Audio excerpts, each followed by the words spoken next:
Casto Sandrine Pia, consultante en tourisme, presse-fixeur et présidente de l'Alliance française de Panama.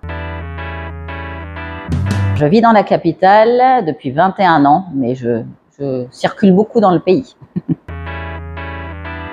Le rôle essentiel de l'Alliance française, c'est la promotion de la langue et de la culture française.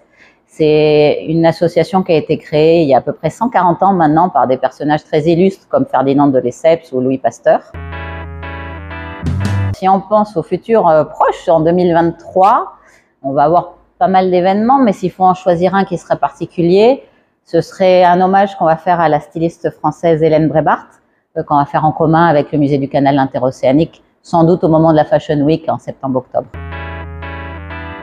Je vais choisir un grand nom de la salsa, et pas que, mais panaméenne, je choisis Ruben Blades. Salsa. Leur diable, mais pas de carnaval, et Congo de Porto-Velo. Sans doute d'Ariel. Jungle.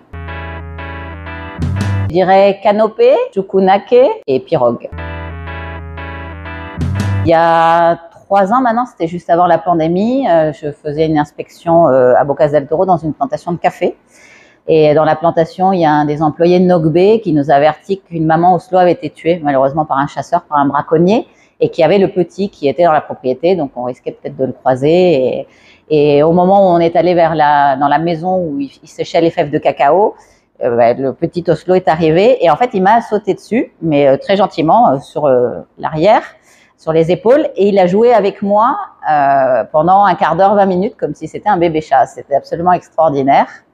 Et pour la petite histoire, après, bon, j'ai une connaissance qui s'occupe des félins en difficulté. Il nous a dit, faut éviter de le toucher, mais j'avais pas trop le choix. Après, il a donné des conseils au propriétaire de la maison, qui l'a élevé, mais à distance, et il est redevenu sauvage. Donc, je trouve que c'est une belle histoire.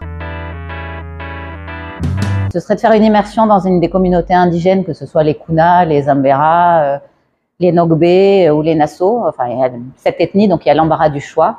Et puis, puisque c'est un peu mon métier maintenant de conseiller, je dirais, faites-le à travers le réseau solidaire Tout Panama.